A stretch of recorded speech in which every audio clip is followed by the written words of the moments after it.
ಸಮಸ್ತ ಯೂಟ್ಯೂಬ್ ವಾಹಿನಿ ವೀಕ್ಷಕರಿಗೆ ನನ್ನ ನಮಸ್ಕಾರಗಳು.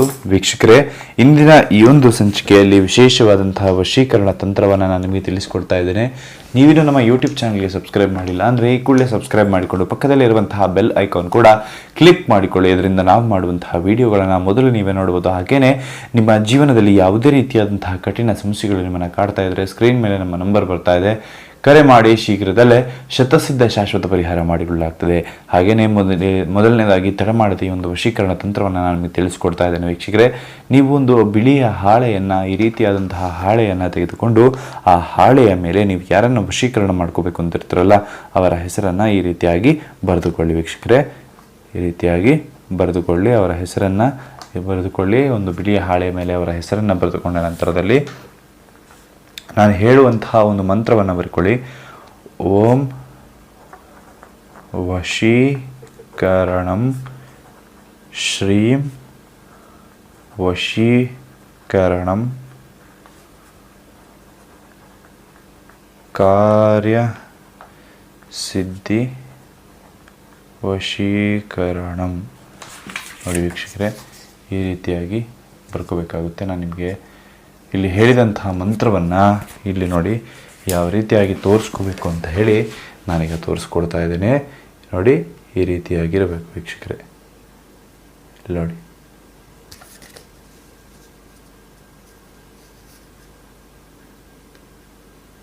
ದೇವದತ್ತಿ ಅಂತ ಬರೆದ ಜಾಗದಲ್ಲಿ ಅವರ ಹೆಸರನ್ನು ಬರ್ಕೊಳ್ಳಿ. ಓಂ ವಶೀಕರಣಂ ಶ್ರೀಂ ವಶೀಕರಣಂ ಕಾರ್ಯಸಿದ್ಧಿ ವಶೀಕರಣಂ ಅಂತ ಹೇಳಿ ಬರ್ಕೋಬೇಕಾಗುತ್ತೆ. ಆಯ್ತಲ್ಲ? ಈ ರೀತಿಯಾಗಿ ಬರ್ಕೊಂಡ ನಂತರದಲ್ಲಿ ನೀವು ನಂತರ ಏನಪ್ಪ ಮಾಡಬೇಕಪ್ಪ ಅಂತ ನೋಡೋದಾದರೆ ಕೆಳಗಡೆ ನಿಮ್ಮ ಹೆಸರನ್ನು ಬರ್ಕೊಳ್ಳಿ. ಕೆಳಗಡೆ ನಿಮ್ಮ ಹೆಸರನ್ನು ಬರ್ಕೊಳ್ಳಿ. ಆಯ್ತಲ್ಲ? ಈ ರೀತಿಯಾಗಿ ನಿಮ್ಮ ಹೆಸರನ್ನು ಬರ್ಕೊಂಡ ನಂತರದಲ್ಲಿ ಇದಕ್ಕೆ ಏನು ಮಾಡಬೇಕಪ್ಪ ಅಂತ ಹೇಳಿದ್ರೆ, ಒಂದು ನಿಂಬೆಯನ್ನು ತೆಗೆದುಕೊಂಡು ನೀವು ಯಾರನ್ನು ವಶೀಕರಣ ಮಾಡ್ಕೋಬೇಕು ಅಂತ ಇರ್ತಾರಲ್ಲ ಅವರ ಹೆಸರನ್ನು ಕೂಡ ಇದರ ಮೇಲೆ ಬರೆದುಕೊಳ್ಳಿ. ಅವರ ಹೆಸರನ್ನು ಕೂಡ ಈ ನಿಂಬೆಯ ಮೇಲೆ ಬರೆದುಕೊಳ್ಳಿ. ಹಾಗೆಯೇ ಇನ್ನೊಂದು ಭಾಗದಲ್ಲಿ ನಿಮ್ಮ ಹೆಸರನ್ನು ಕೂಡ ಈ ನಿಂಬೆಯ ಮೇಲೆ ಬರೆದುಕೊಳ್ಳಿ. ಆಯ್ತಲ್ಲ? ಈ ರೀತಿಯಾಗಿ ಬರೆದುಕೊಂಡ ನಂತರದಲ್ಲಿ ಈ ಒಂದು ವಶೀಕರಣವನ್ನು ಮಾಡೋದಕ್ಕೆ ಸೂಕ್ತವಾದಂತಹ ಸಮಯ ಯಾವುದಪ್ಪ ಅಂತ ನೋಡೋದಾದರೆ ರಾತ್ರಿ 12:30 ನಂತರ ಬೆಳಗ್ಗಿನ ಜಾವ ಅಂದರೆ 4:30 ಒಳಗಡೆ ಈ ಒಂದು ವಶೀಕರಣವನ್ನು ಮಾಡ್ಕೋಬೇಕಾಗುತ್ತೆ. ಈ ಒಂದು ವಶೀಕರಣವನ್ನು ಮಾಡೋದಕ್ಕಿಂತ ಮುಂಚೆ ಕೆಲವೊಂದು ರೀತಿ ರಿವಾಜನ್ನು ನೀವು ಪಾಲನೆ ಮಾಡ್ಕೋಬೇಕಾಗುತ್ತೆ. ಯಾವುದಪ್ಪ ರೀತಿ ರಿವಾಜಪ್ಪ ಅಂತ ಕೇಳೋದಾದರೆ, ಹಿಂದಿನ ದಿನ ನೀವು ಯಾವುದೇ ರೀತಿಯಾದಂಥ ಒಂದು ಮದ್ಯಪಾನ ಆಗಿರ್ಬೋದು, ಧೂಮಪಾನ ಆಗಿರ್ಬೋದು ಖಂಡಿತವಾಗ್ಲೂ ಕೂಡ ಮಾಡಿರಬಾರ್ದು. ಹಾಗೆಯೇ ಒಂದು ಮಾಂಸಾಹಾರವನ್ನು ಕೂಡ ನೀವು ಸೇವನೆಯನ್ನು ಮಾಡಿರಬಾರ್ದು. ವೀಕ್ಷಕರೇ, ಈ ರೀತಿಯಾಗಿ ಶುಭ್ರತೆಯಿಂದ ಇರಬೇಕು.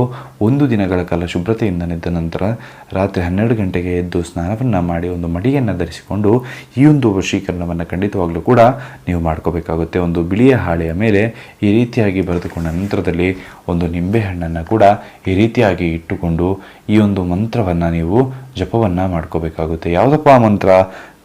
ಈ ಒಂದು ಮಂತ್ರವನ್ನು ಪಠಿಸಿದರೆ ಒಂದು ವಶೀಕರಣ ಸಾಧ್ಯ ಆಗುತ್ತಾ ಅಂತ ಕೇಳೋರು ಖಂಡಿತವಾಗ್ಲೂ ಕೂಡ ಈ ವಿಡಿಯೋನ ಕೊನೆ ತನಕ ನೋಡಿ. ಯಾಕಂದರೆ ಈ ಒಂದು ಶಕ್ತಿಶಾಲಿಯಾದಂತಹ ವಶೀಕರಣ ಮಂತ್ರ ಏನಿದೆಯಲ್ಲ, ಈ ಒಂದು ವಶೀಕರಣ ಮಂತ್ರವನ್ನು ಉಪಯೋಗಿಸಿಕೊಂಡು ಯಾರನ್ನು ಬೇಕಾದರೂ ಕೂಡ ನೀವು ಇಷ್ಟಪಟ್ಟಂತಹ ಸ್ತ್ರೀ ಆಗಿರ್ಬೋದು, ಪುರುಷನನ್ನು ಒಂದು ವಶೀಕರಣವನ್ನು ನೀವು ಮಾಡ್ಕೋಬೋದು ವೀಕ್ಷಕರೇ.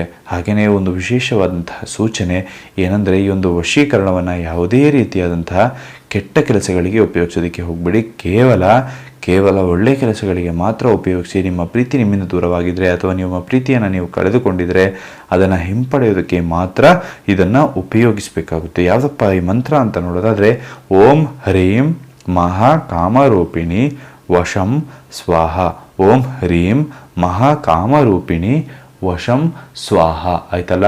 ಈ ಒಂದು ಮಂತ್ರವನ್ನು ನೀವು ಖಂಡಿತವಾಗ್ಲೂ ಕೂಡ ಜಪವನ್ನು ಮಾಡ್ಕೋಬೇಕಾಗುತ್ತೆ. ಈ ಒಂದು ಮಂತ್ರವನ್ನು ಜಪ ಮಾಡಿಕೊಂಡು ಖಂಡಿತವಾಗ್ಲೂ ಕೂಡ ಒಂದು ವಶೀಕರಣವನ್ನು ಮಾಡ್ಕೋಬೋದು. ಈ ರೀತಿಯಾಗಿ ಈ ಮಂತ್ರವನ್ನು ನೀವು 108 ಬಾರಿ ಜಪ ಮಾಡಿದ ನಂತರದಲ್ಲಿ ಈ ಒಂದು ನಿಂಬೆಯನ್ನು ಅವರ ಮನೆ ಮುಂದೆ ಹೋಗಿ ಇಟ್ಟು ಬರಬೇಕಾಗ್ತದೆ. ಹಾಗೆ ಈ ಒಂದು ಹಾಳೆಯನ್ನು ನಿಮ್ಮ ಪರ್ಸಿನಲ್ಲೇ ಆಗಿರ್ಬೋದು ಅಥವಾ ನೀವು ಮಲಗುವಂತಹ ದಿಂಬೆ ಆಗಿರ್ಬೋದು ಅದರ ಕೆಳಗಡೆ ಇಟ್ಟುಕೊಂಡು 3 ದಿನಗಳ ಕಾಲ ನಿದ್ದೆಯನ್ನು ಮಾಡುವುದು ಅಂದರೆ ರಾತ್ರಿ ಹೊತ್ತು ಮಲಗುವಂತಹ ಸಮಯದಲ್ಲಿ ನೀವು ನಿದ್ದೆಯನ್ನು ಮಾಡಿದ್ದೇ ಆಯಿತು ಅಂತಂದರೆ ಖಂಡಿತವಾಗ್ಲೂ ಕೂಡ ರಾತ್ರಿ ಮಲಗುವ ಸಮಯದಲ್ಲಿ ಇದನ್ನು ದಿಮ್ಮಿನ ಕೆಳಗಡೆ ಇಟ್ಟುಕೊಳ್ಳಿ. ಬೆಳಗ್ಗೆ ಓಡಾಡುವಂಥ ಸಮಯದಲ್ಲಿ ನಿಮ್ಮ ಪರ್ಸ್ನ ಒಳಗಡೆ ಇಟ್ಟುಕೊಳ್ಳಿ. ಖಂಡಿತವಾಗ್ಲೂ ಕೂಡ 3 ದಿನದಲ್ಲಿ ವಶೀಕರಣವನ್ನೋದು ಸಾಧ್ಯವಾಗ್ತದೆ. ಈ ನಿಂಬೆ ಅನ್ನೋದು ಅವರನ್ನು ಆಕರ್ಷಣೆಯನ್ನು ಮಾಡಿಕೊಂಡು ಈ ಒಂದು ಹಾಡೇರಿ ನೀವೇನು ಬರ್ತಿರ್ತಿರಲ್ಲ, ಎರಡು ಒಂದು ಕನೆಕ್ಷನ್ ಆಗಿ ಖಂಡಿತವಾಗ್ಲೂ ಕೂಡ ಒಂದು ವಶೀಕರಣ ಆಗ್ತದೆ. ವೀಕ್ಷಕರೇ, ಈ ವಿಡಿಯೋ ನಿಮಗೆ ಇಷ್ಟವಾಗಿದ್ದರೆ ಈ ಕೂಡ ಲೈಕನ್ನು ಕೂಡ ನಮ್ಮ ಚಾನಲ್ಗೆ ಸಬ್ಸ್ಕ್ರೈಬ್ ಮಾಡಿಕೊಳ್ಳಿ. ಹಾಗೆಯೇ ನಿಮ್ಮ ಜೀವನದಲ್ಲಿ ಯಾವುದೇ ರೀತಿಯಾದ ಕಠಿಣ ಸಮಸ್ಯೆ ನಿಮ್ಮನ್ನು ಕಾಡ್ತಾ ಇದ್ದರೆ ಸ್ಕ್ರೀನ್ ಮೇಲೆ ನಮ್ಮ ನಂಬರ್ ಬರ್ತಾ ಇದೆ, ಕರೆ ಮಾಡಿ. ಶೀಘ್ರದಲ್ಲೇ ಶತಸಿದ್ಧ ಶಾಶ್ವತ ಪರಿಹಾರ ಮಾಡಿಕೊಳ್ಳಲಾಗ್ತದೆ. ಎಲ್ರಿಗೂ ಒಳ್ಳೆಯದಾಗಲಿ, ಎಲ್ರಿಗೂ ಶುಭವಾಗಲಿ. ನಮಸ್ಕಾರ ವೀಕ್ಷಕರೇ.